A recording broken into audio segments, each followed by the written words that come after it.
Okay, so let us continue our discussion of A Just Your Life by Chiang-Rae Lee, chapter 15.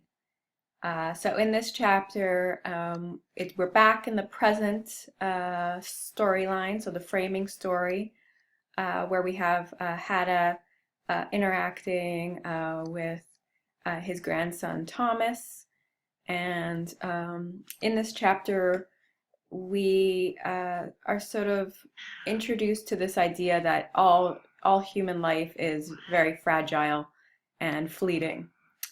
So there are a lot of death and near-death experiences that are shown in this chapter, and he'll also think back to his relationship with Mary Burns, who also died. So it seems as if Hada is surrounded by death, or he seems to be connected with death in some way, where all of his family, friends, loved ones are touched by it in one way or another. So that's what we get in chapter 15. So let's take a look at some of these examples of death and near-death experience. So in an interesting kind of dramatic twist, we first hear of the death of Mrs. Hinkie. And if you remember way back to the beginning of the novel, we were introduced to Mrs. Hinkie's character. She and her husband had taken over the medical supply store that Hada once ran and was now retired from. And their business was failing. They also had a son who was sick, who was waiting for a heart transplant. So it's sort of, I guess, tragic and somewhat ironic that it's the mother who dies rather than her sick son. So kind of a cruel twist of fate affecting Mrs. Hinkie. And the news kind of, it's shocking to Hada, and he can't sort of fully grasp that extreme sort of cruel hand of fate that would take this mother's life.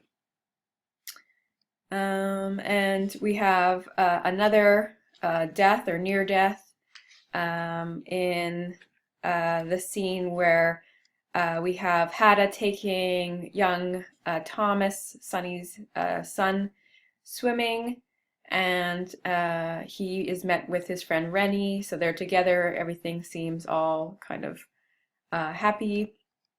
But there is this panic in a moment when it's believed that one of the young children who was playing in the water has gone missing. Hada also notices that Thomas is missing.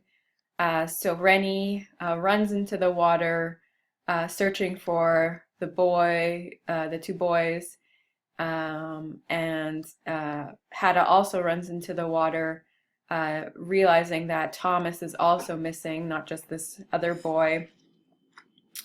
And he has to sort of save Thomas from drowning. And at the same time, Rennie has a heart attack. So it's this sort of panic situation. And it kind of speaks to the fragility of human life, I think.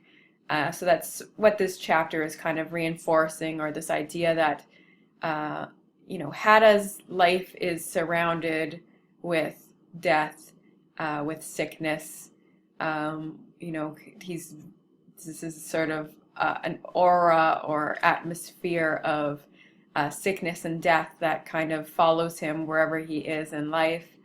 And he sort of sees himself as kind of a bringer of this bad luck, or this kind of death and illness upon his loved ones. So it is a kind of weird coincidence, I guess, that he is surrounded by so much death in his life.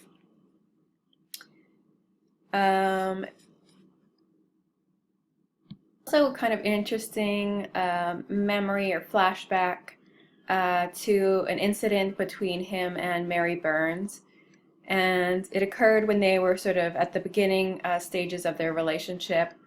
and it's kind of like it's on the they were on this sort of romantic walk through some trees, and she takes him to sort of a little clearing, and it's sort of they're both sort of romantic and lustful, but it kind of his reflections of it point to a kind of blurry line between lust or sexuality and violence. And so his description of this scene is kind of interesting, especially after having read of Kute's death, and how sexuality, lust, and violence were all sort of intertwined in the treatment of the comfort women.